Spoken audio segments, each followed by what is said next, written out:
दोस्तों, हिस्ट्री या इतिहास को पढ़ना हमेशा से एक जटिल समस्या रही है, क्योंकि कोई नहीं जानता कि उस वक्त जिसने वो इतिहास लिखा था, क्या उस पर किसी का दबाव था या वो कोई प्रोपेगेंडा फैलाने की कोशिश कर रहा था। इसके अलावा भी नई रिसर्च का सामने आना हमें कई बार अपनी किताबों को फिर से नए सिरे से लिखने के लिए मजबूर कर देता है। दुनिया में कई बार इतिहास को बार बार लिखा गया और आज हम कुछ ऐसे ही बदलावों पर नजर डालते हैं जो किसी न किसी कारण से इन किताबों के साथ लिए गए थे।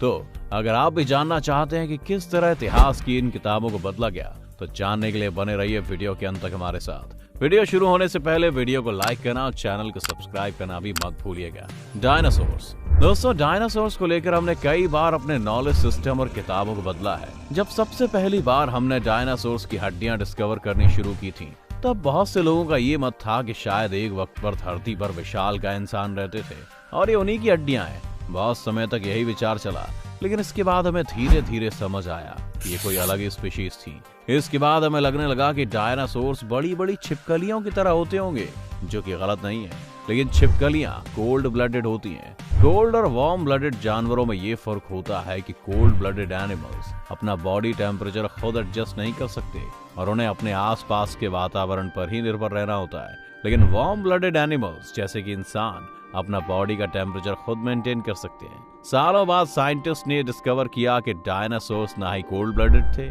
और ना ही वार्म ब्लडेड, बल्कि एक अलग ही कैटेगरी थी जिन्हें मेसोथर्मिक कहा जाता है। डायनासोर्स के अलावा शार्क्स और टर्टल्स भी मेसोथर्मिक हैं, यानी वो जीव जो अपनी बॉडी का टेम्परेचर मन मर्जी से घटा बढ़ा तो सकते हैं, लेकिन उसे मेंटेन नहीं कर सकते। डायनासोर्स के बारे में जो तीसरी चीज बार बार किताबों में बदली गई, वो थी ब्रोटनोसॉर्स के अस्तित्व को लेकर।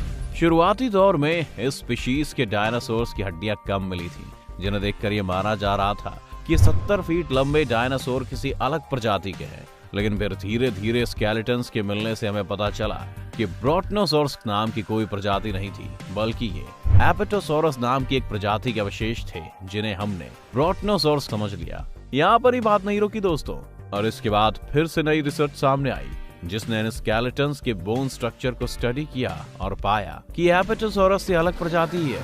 अभी भी वैज्ञानिक इस बात पर बटे हुए हैं कि ब्रोटनोसॉर्स जैसी कोई प्रजाति थी ही नहीं, लेकिन किताबों के हिसाब से वो थी। Indian and Pakistani history. Bharat और पाकिस्तान कभी एक ही ब्रिटिश इंडिया का हिस्सा थे, जिन्हें जाते जाते अंग्रेजों ने 2 टुकड़ों में बांट दिया, और इससे सबसे बड़ी परेशानी पैदा हुई इतिहासकारों के लिए। पाकिस्तान में जहां इस बंटवारे को इतिहास में उनकी एक जीत की तरह पढ़ाया गया, तो भारत में एक दुखद घटना थी। इसके बाद बंटवारे में हुए दंगों पर भी पाकिस्तान की किताबें ये कहती हैं कि भारत में रह रहे हिंदुओं और सिखों ने सबसे पहले मुसलमानों को प्रताड़ित करना शुरू किया, जबकि भारत में इसका उल्टा है। वो पाक अधिकृत कश्मीर को आजाद कश्मीर कहकर बुलाते हैं और कश्मीर के आखिरी राजा हरि सिंह को कश्मीरियों के साथ गद्दारी करने वाले राजा के रूप में देखते हैं। तो वहीं भारत की किताबों में पाक अधिकृत कश्मीर असल में पाकिस्तान का गुलाम है और भारत का ही अभिन्न अंग है, जबकि भारत का कश्मीर सहमति से भारत के साथ आया है। 1965 में हुई भारत पाक जंग को ज्यादातर लोग एक ऐसी जंग बताते हैं जिसके नतीजे के बारे में टिप्पणी कर पाना बहुत मुश्किल है। पाकिस्तान में इस जंग के बारे में ये पढ़ाया जाता है कि भारतीय सेना को पाकिस्तान ने मजबूत कर दिया था और उन्हें रहम की भीख मांगने के लिए संयुक्त राष्ट्र जाना पड़ा, जबकि भारत का ये मानना है कि भारतीय सेना लाहौर तक घुस गई थी, जिसे बाद में लौटा दिया गया, इसलिए जीत भारत की ही हुई थी। वाइकिंग्स। वाइकिंग्स को आपने कई टीवी शोज और मूवीज में देखा होगा। ये वो योद्धा थे जो किसी से नहीं डरते थे और बड़ी बड़ी जंगें लड़ते थे और अपने दुश्मन को परास्त करने में जरा भी देर नहीं लगाते थे। लेकिन आज कई सदियों बाद हम वाइकिंग्स को दूसरी तरह से देखते हैं। जैसे कि फिल्मों में दिखाया जाता है कि वाइकिंग्स के हेलमेट पर सींग बने होते थे, लेकिन ये सच नहीं है। कई वाइकिंग मूर्तियां ये बात कंफर्म करती हैं कि वाइकिंग्स के पहनावे में ऐसी कोई भी चीज शामिल नहीं थी। Christopher Columbus. कोलंबस को हम लोग कई तरह के मिथकों से जोड़ते हैं। उसका बरमूडा ट्रायंगल में एक आग के गोले को देखना या फिर उसकी खतरों से भरी लंबी यात्राएं। लेकिन कोलंबस को लोग सबसे ज्यादा इसलिए याद करते हैं क्योंकि उसने अमेरिका की खोज की। कहानी ये है कि कोलंबस भारत आने का एक नया और छोटा रास्ता खोज रहा था और इसी वजह से वो इस यात्रा पर निकला, और जब उसे एक जमीन मिली थी तो उसने उसे ही भारत समझा।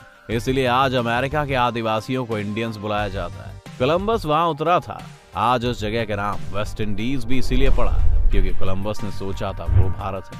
लेकिन कोलंबस को पहला यूरोपियन व्यक्ति भी कहा जाता है जो अमेरिका तक पहुंचा, जबकि ऐसा नहीं है। कोलंबस से लगभग 500 साल पहले वाइकिंग्स भी अमेरिका पहुंच चुके थे और वो लंबे वक्त तक वहां रहे, जिसके कई सबूत वहां मिलते हैं। लेकिन वो कितने वक्त तक वहां थे और वो वहां तक कैसे पहुंचे, ये अभी भी एक गुत्थी है। कोलंबस की मौत के 300 साल बाद उनकी बायोग्राफी लिखने वाले वॉशिंगटन इरविंग ने यह भी दावा किया था कि कोलंबस को लगता था धरती गोल नहीं सपाट है। लेकिन ये भी एक झूठ है जो इसी किताब की वजह से आज दुनिया भर में फैला है। कोलंबस भली भांति जानता था कि धरती गोल है और उसे सूर्य और चंद्र ग्रहण का अनुमान लगाना भी आता था। Cosmological constant. अल्बर्ट आइंस्टाइन के नाम तो आप लोगों ने सुना ही होगा दोस्तों। आइंस्टाइन ने 1915 में अपनी जनरल रिलेटिविटी की थ्योरी दुनिया के सामने रखी थी, जो न्यूटन की ग्रेविटी की थ्योरी को गलत और अधूरा बताती थी। आइंस्टाइन की इस थ्योरी ने दुनिया में तहलका मचा दिया और दुनिया भर के वैज्ञानिकों को यकीन ही नहीं हुआ। फिर इन्हें इस थ्योरी को मानना पड़ा और आज हायर लेवल फिजिक्स में इसी थ्योरी का इस्तेमाल होता है। आज सभी स्पेस ट्रैवल में न्यूटन की जगह आइंस्टाइन की थ्योरी को तवज्जो दी जाती है। इस थ्योरी के आने के वक्त एक और चीज थी जिसने सबको परेशान कर दिया था। आइंस्टाइन के मुताबिक स्पेस एक फैब्रिक की तरह है जिसे खींचा जा सकता है और पहले ये एक ब्लैक होल में समाया हुआ था। वो ब्लैक होल अचानक से एक्सपेंड करने लगा और पूरा ब्रह्मांड बना। इसे बिग बैंग थ्योरी कहते हैं। तब लोगों ने पूछा कि अगर ऐसा है तो स्पेस ने एक्सपैंड करना क्यों छोड़ा। आइंस्टाइन ने इस पर सोचा और अपनी थ्योरी में चेंज करते हुए एक कॉस्मोलॉजिस्ट कांस्टेंट ऐड कर दिया, जो ये बताता था कि एक इलास्टिक फोर्स है जो स्पेस को एक्सपैंड होने से रोकती है और आपस में खींच कर रखती है। इसके कुछ साल बाद ही एडविन हबल ने एक बड़ी डिस्कवरी की, जिससे पता चला कि हमारा यूनिवर्स स्थिर नहीं है, बल्कि बिग बैंग के बाद अब तक एक्सपैंड ही कर रहा है, यानी ऐसी कोई फोर्स है ही नहीं। इससे आइंस्टाइन बहुत शर्मसार हुए और उन्होंने इसे अपनी जिंदगी का सबसे बड़ा ब्लंडर कहा और अपनी थ्योरी से इस कॉस्मोलॉजिस्ट कांस्टेंट को हटा दिया और इसे भुला दिया गया। 1990 में दो टीम्स ने यह देखना चाहा कि यूनिवर्स किस स्पीड से एक्सपैंड कर रहा है और उनकी खोज में यह सामने आया कि स्पेस की एक्सपैंड करने की स्पीड बढ़ती जा रही है। ये एक एक्सेलरेशन है, लेकिन हम जानते हैं कि एक्सेलरेशन बिना फोर्स के तो होता ही नहीं है। इस फोर्स को कैलकुलेट किया गया तो पता चला ये उतनी फोर्स है जितनी आइंस्टाइन ने 70 साल पहले कॉस्मोलॉजिकल कांस्टेंट की बताई थी।